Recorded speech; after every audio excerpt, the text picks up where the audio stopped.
Hello, everyone. Thank you for joining today. We'll give everyone just a minute to get started, but we will try to start right on time. I'll say actually as we're waiting, this actually is a webinar designed for anyone who's using Google Optimize today and is looking at other options. We are coming from Optimizely, but we've purposely set this up so that anyone can learn about some different A/B testing capabilities and tools, things to consider regardless of which vendor and tool you're looking at.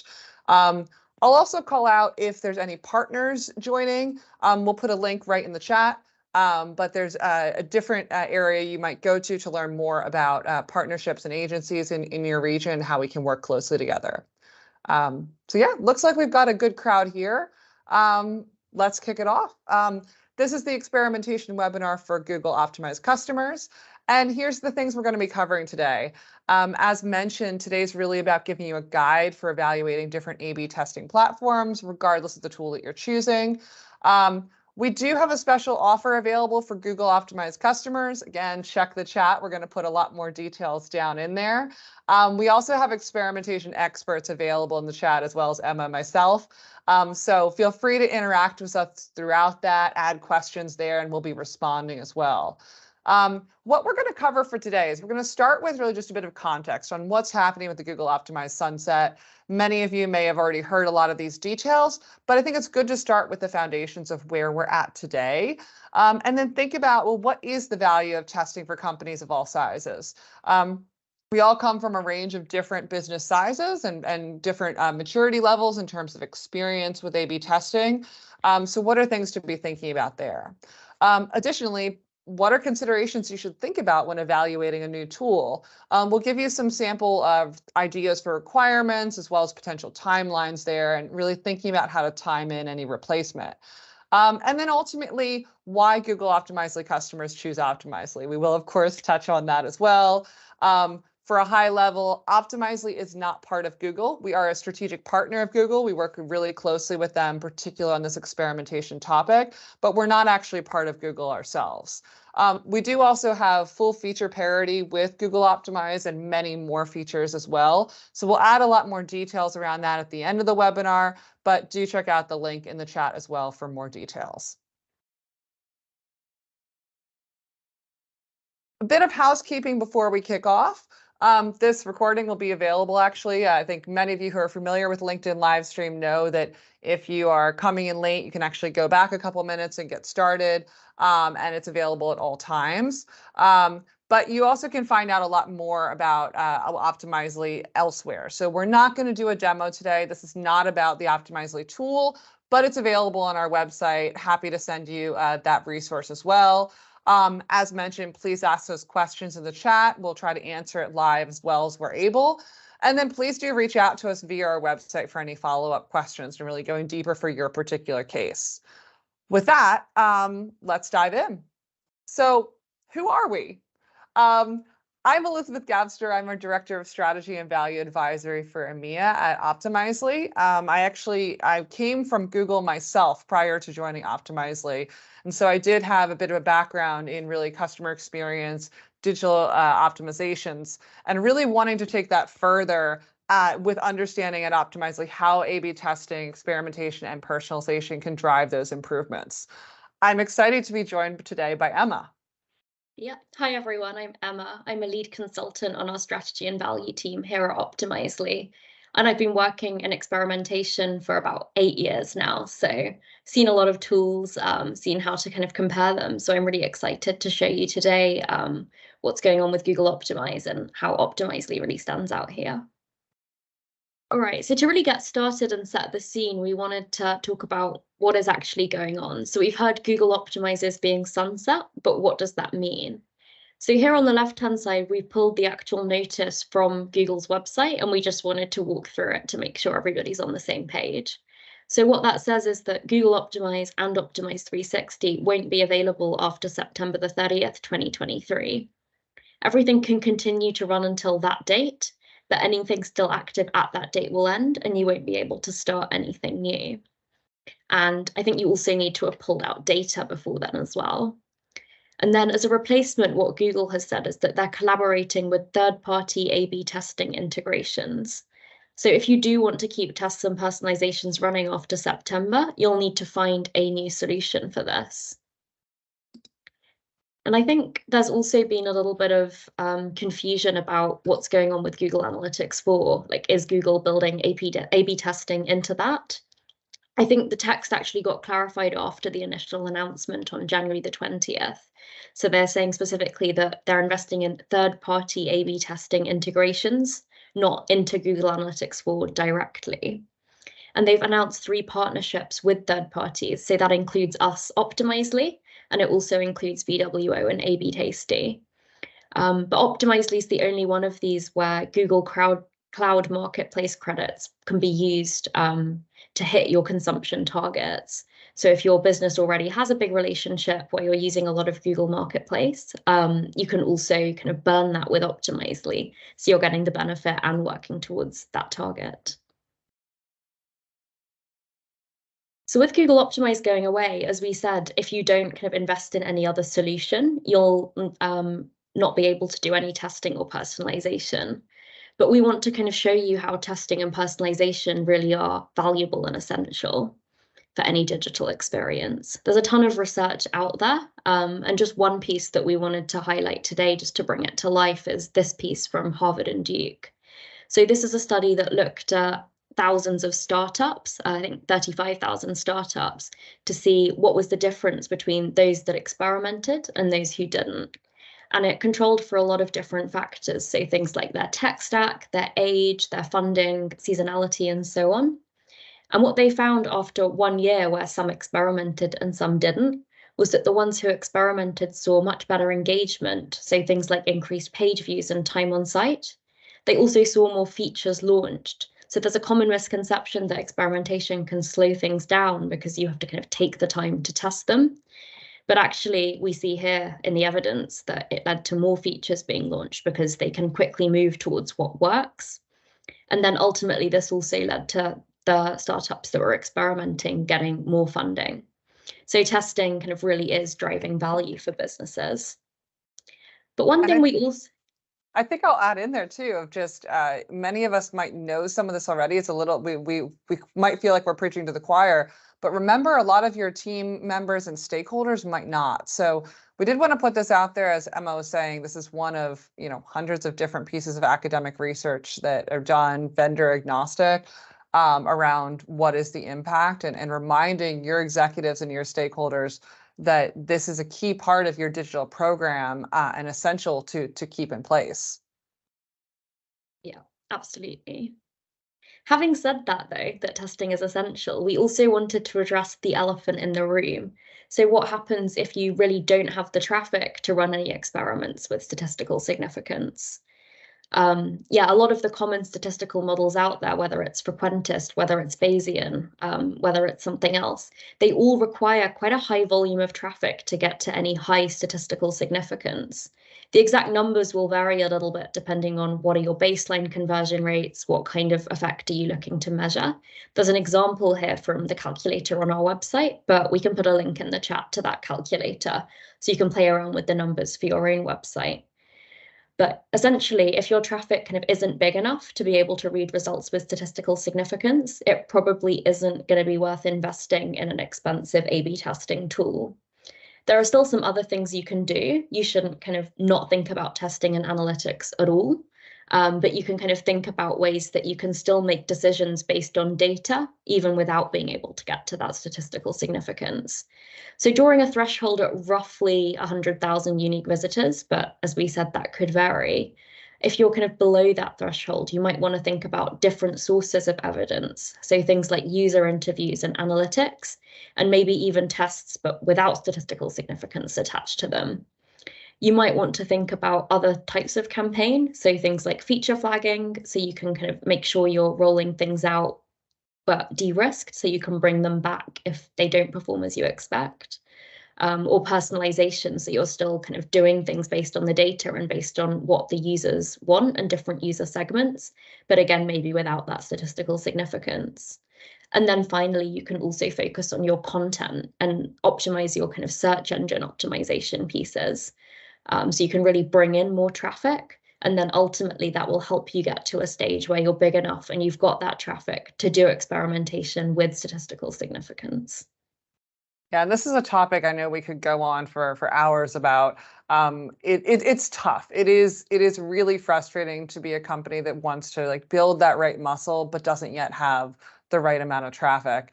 So I think using some of these tactics will help get started, and really focusing on what's the evidence that this change will have a positive impact for our users.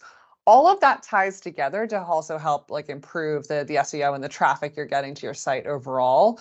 And thinking about what are the most important things that you do need to either test or have some sort of evidence for. One additional thing I'll call out is Optimizely actually does not require you to set a sample size up front. We have the calculator just so that you have a reference point of what to expect, and you actually can see it in our results, how many more visitors might be needed. But we make it easy to use so you don't actually have to set that number. It all depends on what the changes that you're making. Yeah, exactly. And just to kind of call out as well, we don't make you set a minimum detectable effect up front to kind of size your test either. All of our results are in real time rather than being kind of a fixed horizon. So that was low traffic testing. And now we're going to talk about what happens when we get to medium traffic testing. Or maybe you're kind of at that threshold where you're just about able to get to some tests and some statistical significance. But what are ways that you can really boost that? There are tactics that we have to get you to that statistical significance sooner or maximize your chances of getting to it at all. So a couple of different algorithms that you might consider, which are available in Optimizely Stats Engine, a stats accelerator. So this is really minimizing the time that it takes to get to statistical significance. The way that it works is by pushing traffic to whatever variation within your test is showing the most difference from baseline. So then that variation is boosted and will kind of get more traffic to get it to stat sig sooner. And this has been proven to get to statistical significance up to 2 to 3 times faster than kind of traditional testing. And the other one that we wanted to call out is multi-arm bandits. So we call this kind of minimizing regret. And this is dynamically reallocating traffic to the variation that's currently performing the best without even thinking about statistical significance at all.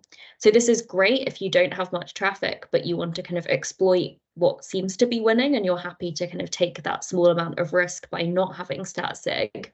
And where it's also really valuable, even if you are a larger company with more traffic, is for things where you're not actually looking for learnings in the long term, but you're looking to just exploit whatever gains you can get today.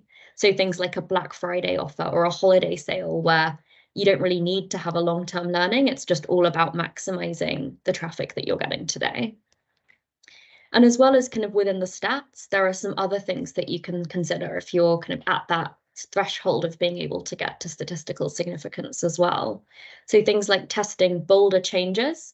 So therefore, you're more likely to see a bigger detectable effect and therefore more likely to get to statistical significance. So maybe prioritizing a few bold changes over lots of really small changes. You'll also want to consider what metrics you're looking at. So considering the micro conversions, you don't want to be measuring metrics like revenue for something that's much further up the funnel because it's never going to reach statistical significance without a whole lot of traffic. But thinking about what is the KPI that your test is actually most likely to influence, what's closest to kind of the change in user behavior that you're driving at source. And then finally, you can actually lower the acceptable statistical significance level. So 95% is an industry standard, but it doesn't mean that you always have to use it. There are definitely cases where you might have a higher risk appetite and just need to make a decision. So going with something like 90% or even 80% can make a lot of sense. Yeah, and I think deciding that up front and having a tool that gives you the flexibility to make those changes is key, and having the flexibility of tracking multiple metrics as well. To the point of micro conversions, your primary metric is probably whatever that next action is the user is taking, but maybe you do want to track things down funnel. That's also key things to think about and set up. You can track all those metrics and get insights there. Specifically for Google Optimize, I see the most excitement about having less time to hit stat sig. Stats Accelerators is a really great resource there in particular. But looking at companies that maybe are right around that 100,000 unique visitors per month, and being able to see, oh wait, actually our time to reach stat sig has gone down by 2/3. to get there much faster and be able to run more tests and make more decisions faster. So really excited to be able to offer that to customers. Exactly. So that was low and medium traffic. And then what about when it comes to a high traffic kind of experimenting at scale organization? So here I think it's really all around testing everything everywhere. So are you testing your entire digital experience all the way down the funnel, all across different business units, all across different devices and different channels where you interact with your customers? So you need a tool as well that can really support you in all of those different areas. So thinking about testing across the enterprise, do you have the right governance structure in place? Thinking about testing on every device, do you have the right tech in place to actually enable that? And then also all of the same things are still important as for kind of medium traffic as well. So having the right stats in place, having results that you can really rely on is really important. And having a tool that works with the rest of your business as well is key. You don't want something that's operating in a silo. You want it to kind of flow into all of the other analytics tools that you're using or other CRM tools that you're using and so on. So you really want a tool that can kind of fit into all those parts of your business. And I recommend, even if you're a smaller business right now, think about these pillars as you're evaluating, because these are going to be the future proofing measures. How do you actually set this up so it's not just a case where you're bringing something in for a year and then you're needing to replace it in a year's time because of potential shortfalls. So hold vendor teams accountable, really dive into these different areas.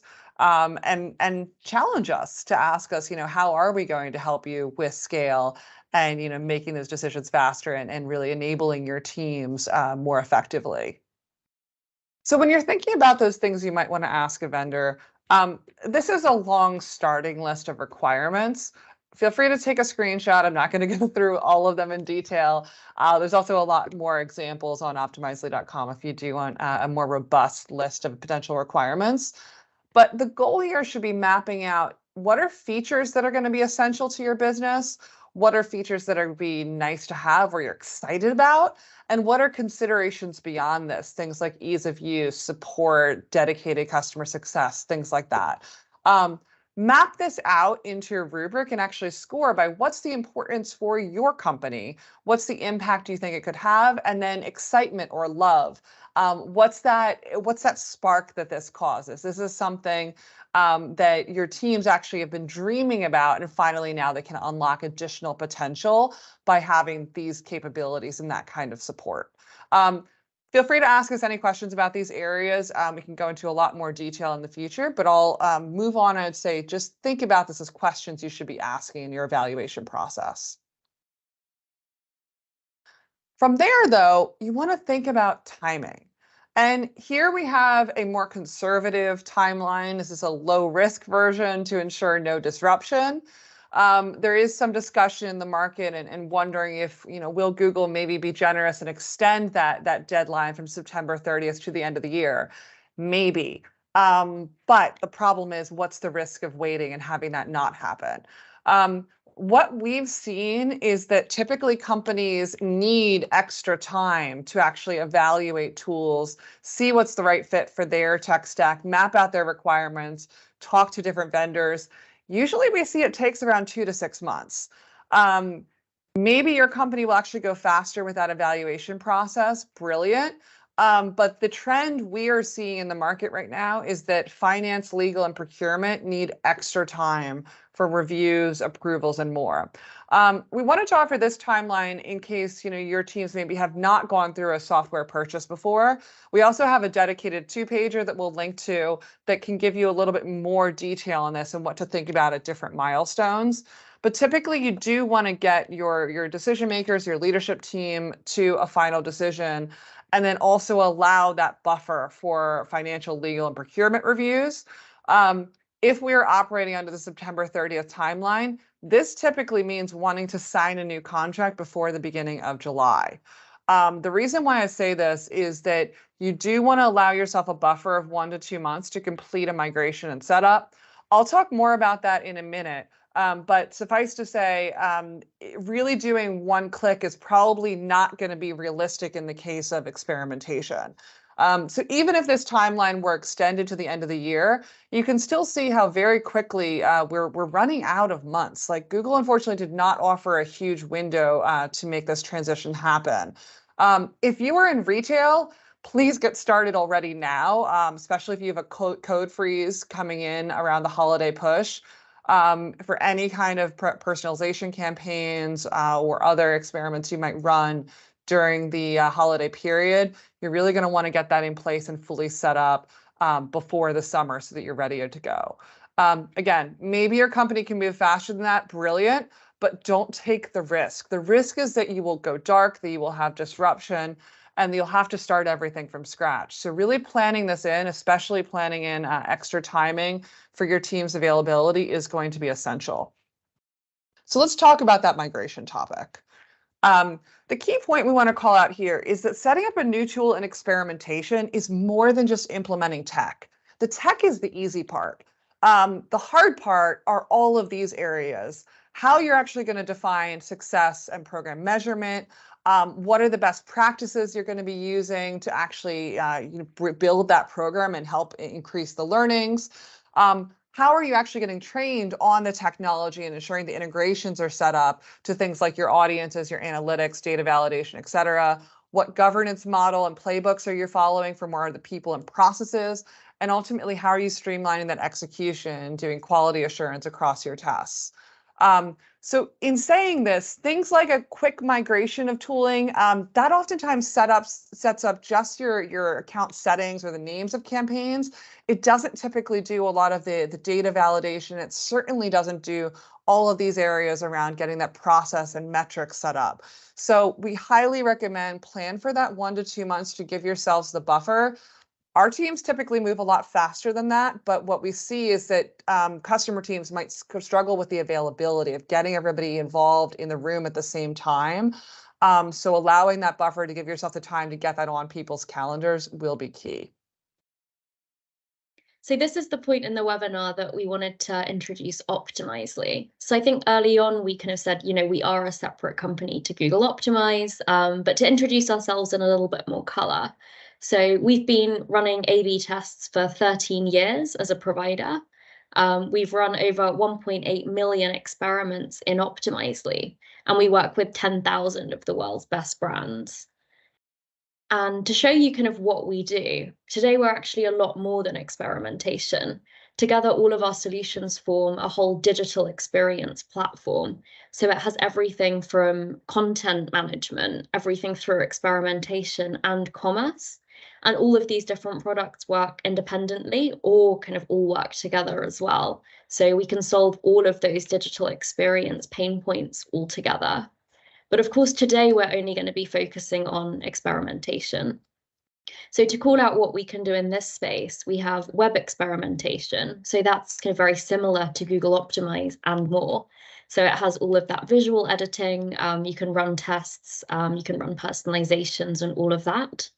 And then we also have our feature experimentation capability. So this is running tests kind of in anywhere where you can run code. So in all sorts of different apps and so on.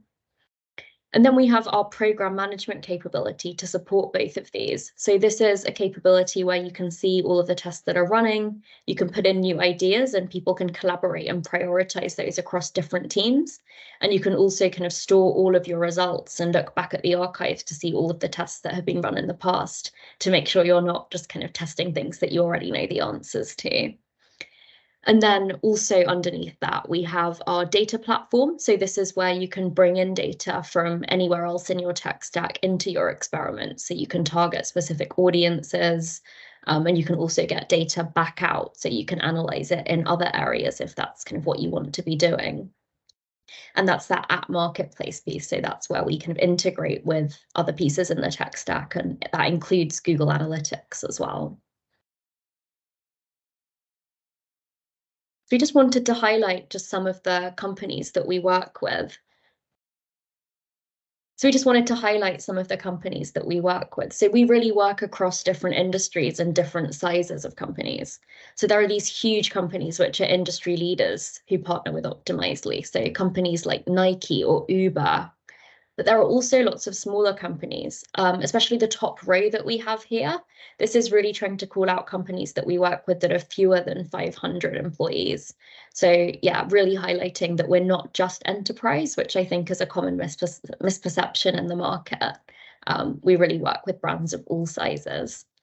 Yeah, and it's an interesting one, Emma, where we've seen a lot of these businesses also grow, where we might start working with them when they're, just 100 employees or less and growing over time. That's the dream for us, is we want to help you have success regardless, and define, what's the right partnership together, and ultimately then bring those learnings across the board so that you are learning and meeting and going to customer gatherings where you're meeting these larger companies while also bringing those learnings to a business of any size as well. Absolutely. And we just wanted to highlight a few case studies from the companies that we've been working with that are a little bit smaller. And these are all available in full on our website alongside many other customer stories. So we can pop a link to all of those. But you can see here companies like Charity Water, Holiday Check, all of these companies have less than 500 employees. And we've been able to have really outsized impacts at those despite the small size. So for Charity Water, for example, through experimentation, they've gained an incremental $200 million in donations for water projects, which is huge. And then as well as these kind of more KPI impacts and driving the business forward, we can see as well from these case studies that these customers have also seen better workflows and really been able to streamline their processes as a result of using Optimizely. So this kind of brings us back to the piece of it's not just about the program, but it's about the processes and the people as well that Liz mentioned earlier. So why do all of these companies choose to work with Optimizely? What we'd like to call out here is that we've really been consistently innovating in this space for all of those 13 years that we've been working in experimentation. So we started out as this web A/B testing with a visual editor, which was kind of when this field was just being developed. And then throughout that, so I'll call out 1 year late, 3 years later in 2013, we developed our sequential stats engine. So this was completely novel. Traditional statistics, we felt, didn't really address the problems of an online experiment. So we worked with Stanford Business School to think about how can we run stats in a way where we can look at the results in real time and not wait for that kind of fixed horizon test. And then another call out, a year after that, in 2014, we developed our full stack or feature experimentation capability. So this was allowing people to experiment not just on the web, but in kind of any part of their business that they were running code. So any kind of different mobile app across different operating systems. Yeah, and I think a couple of my favorites are also where we're going next. So you can see the principle across the board of we really have worked hard to ensure robust, powerful testing across all digital properties, but also making it easy to use, not requiring necessarily a technical background to understand the stats, and having the balance of a client-side tool with a visual editor while also feature experimentation with a code editor, depending more for developers. I'm really excited about the real-time segmentation that we launched recently, because this is also giving you that really robust power of personalization at your fingertips. Again, bringing your audiences together in one place and being able to really test on them real time. And also allowing this capability within feature experimentation as well. The beauty of this is really kind of being able to understand that whole customer journey. And the second one I'm also probably most excited about when it comes to Google Optimize is our Performance Edge CDN decision making. What this does, it drastically cuts the page load time that you'd have from a client-side tool. So with a JavaScript snippet, most of the tools out there are going to require a short snippet in your implementation. And that does result in some weight to the page load times. Performance Edge is rapidly faster than most tools, and I'd say like the best on the market in my opinion. And we really can continue to innovate on that of cutting down that time so that we're reducing any weight to the page speed. So with all of these innovations, of course, Optimizely has all of the features that Google Optimize had, and alongside many others. So covering what Google Optimize did. In Optimizely, of course, you can build, run, and evaluate experiments. You can run multivariate tests, split URL tests. You've got personalization capabilities, and you've got that visual editor. But what more you have as well, just to call out even a couple of these things, you've really got that in-region technical and strategic support that's always on. So you can ask questions both kind of on the setup side of things, as well as more around how to develop your program. And then as well, with Optimizely, you need much less developer time than you need with other tools. Yeah, and I want to double click on that, that I think that is one of the areas that I hear from a lot of our customers is being so excited on what they can do with Optimizely Web without needing to have code for every single test. We do have obviously easy to use drag and drop editor plus a library of some pre-built code there. But it's really, again, that potential of really thinking about the more robust experimentation team. Additionally, like again, our performance edge and our general JavaScript snippet are the fastest on the market, getting those real-time results without the risk of peaking. These are all really exciting things that help our customers be able to perform even better. With that, we'll actually go into more of those reasons of why Google Optimize customers have chosen Optimizely specifically in the past. So as I just mentioned, performance. I think sometimes for those of us in marketing or at CRO teams, we might not think about this as much as our colleagues in IT and development. But performance is not just an issue for your infrastructure team. It also means that traffic that's so valuable that you fought so hard to bring into your site is being lost. Bounce rates obviously are increasing with every second that you're adding to the page load times. Specific examples, the BBC has actually said that they lose 10% of their users for every second it takes for their site to load. And 40% of consumers have said they will wait no more than 3 seconds total before they abandon a site, and that they're not going to come back. So this is a huge issue for the whole business. And you know what? I do want to call out also a misconception at times in the industry that some tools may claim to offer both no flicker and no performance lag. I would love for that to be the case. I haven't really seen evidence of that yet because this comes down to how your tool is actually implemented. So typically, we will recommend synchronous implementation, which means putting the JavaScript snippet in the header. This means it's the first thing that's actually loaded, and it means it prevents flicker. But the trade-off is that then you would have performance implications there.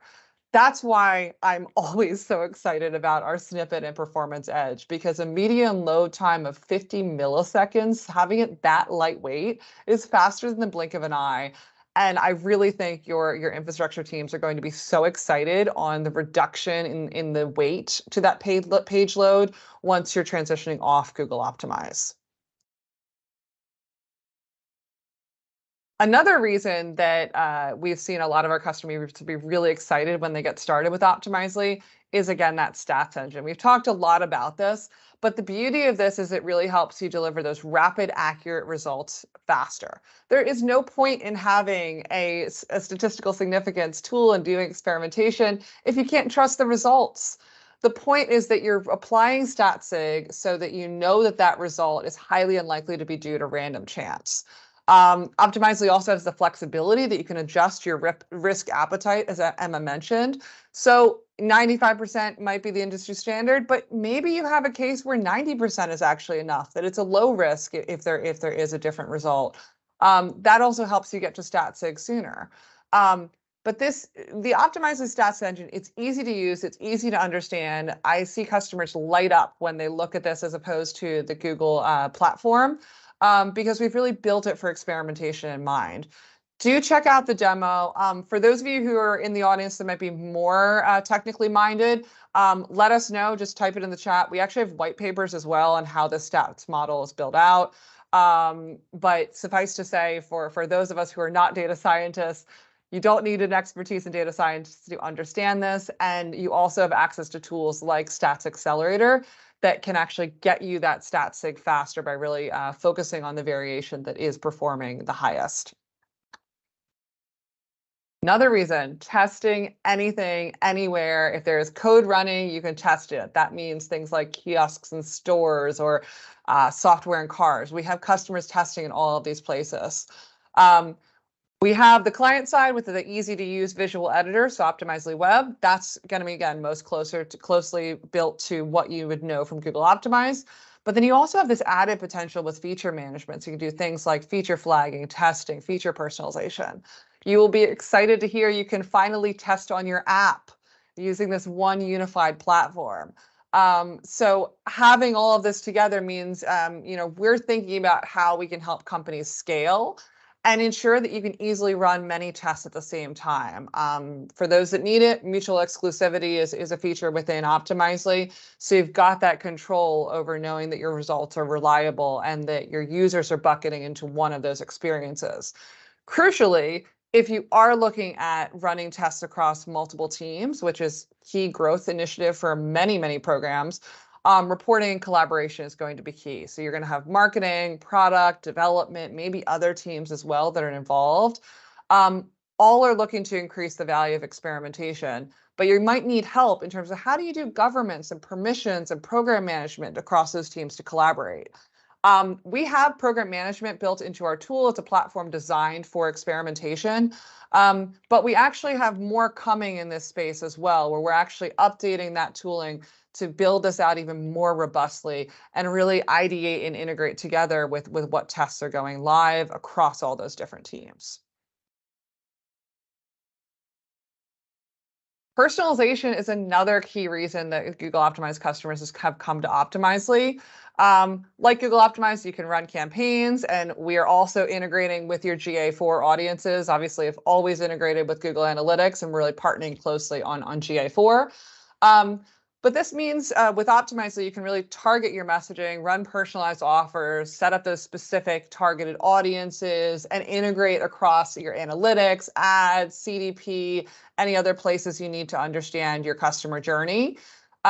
We also offer our expertise in this area that personalization is, to be honest, a bit of a buzzword. We recommend talking about things like segmentation or targeting or recommendations, what specific actions you're taking there. And the key lesson we've learned throughout the past 13 plus years doing this is you really need to test the personalization first. Build out tests for those specific audiences, and that will give you more insight into the actual impact it'll have for that group, rather than necessarily rolling things out to a particular audience without testing it. You do need that evidence, and you may see some surprising results there. So you need both parts of a program. And we're really here to help bring you that expertise and help you learn more about what you can benefit from in that area. Another reason is the expertise and support that we have at Optimizely. This is something we are so proud of. The slides we shared previously is really thinking about what does it take to make that program successful, both in terms of the initial setup and migration, but also the longer term. We really employ experimentation experts and have both a robust teams in-house, but also with our partners, many of whom might be here on this call, that are there to really help coach your teams and get more value out of your tools.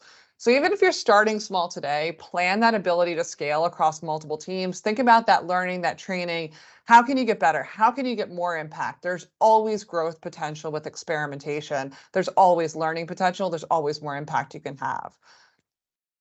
So when you're talking to vendors, ask them what's promised with that migration support. Call out again, one-click migration is a bit of a misnomer.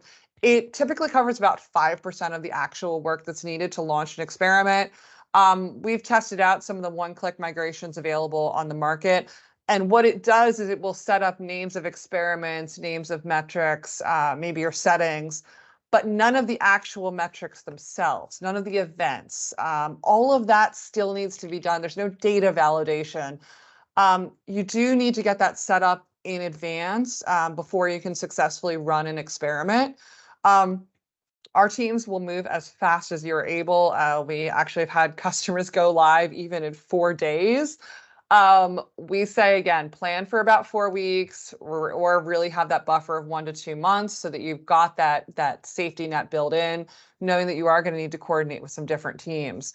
But do not underestimate that this is a really important part of that process, and you are going to want some expertise in doing so. Another wrapping up kind of some key areas, Google Analytics 4 is one of our key integrations that we're building out. Ask your vendors about what they're doing there. We integrate with GA, with Adobe Analytics. We integrate with hundreds of other tools in the ecosystem all across our app marketplace. So really think about what's going to be essential to your program and make sure that those integrations are set up and you've got support from the vendor to do so.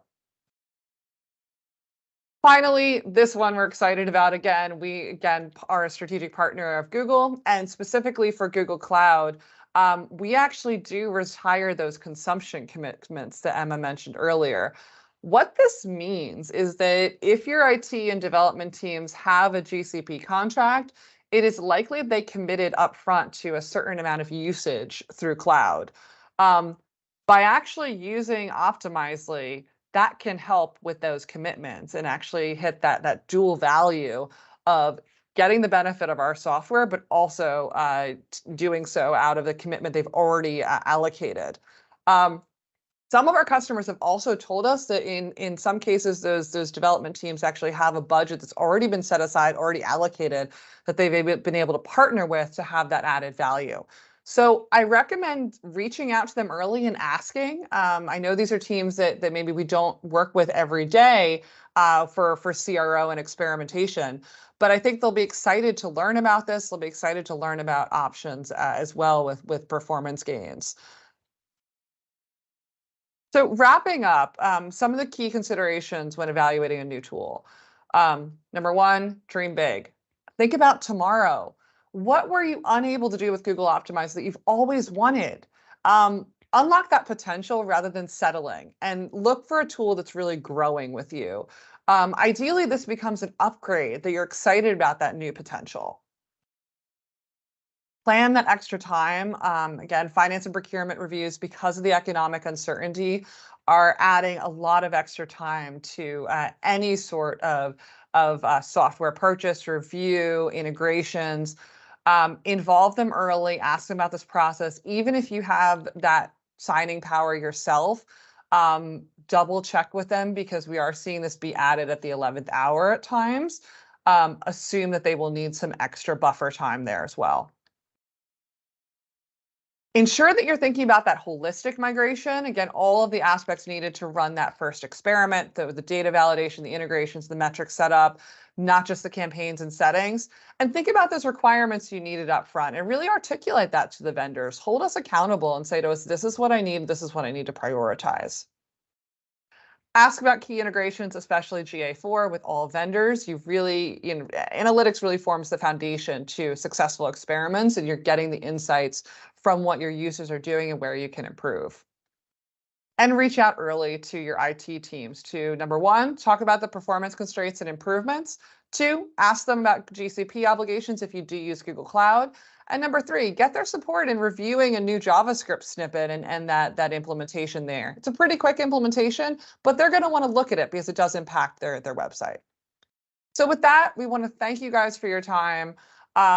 Don't wait to get started. These next few months are going to go by very quickly, and there is a huge risk to companies not being covered with new tooling. Check out the demo of Optimizely Web linked in the chat if you are interested in learning more, and reach out to us at optimizely.com to discuss your specific case. There's a lot more we can go into here, but we want to focus on your particular needs and point you to additional resources as well. We do have that special offer available for a limited time specifically for Google Optimized customers. So if you are interested, please reach out. This is also our website where we have a lot more details. Thank you so much for your time, and wishing you all the best as you're evaluating new vendors.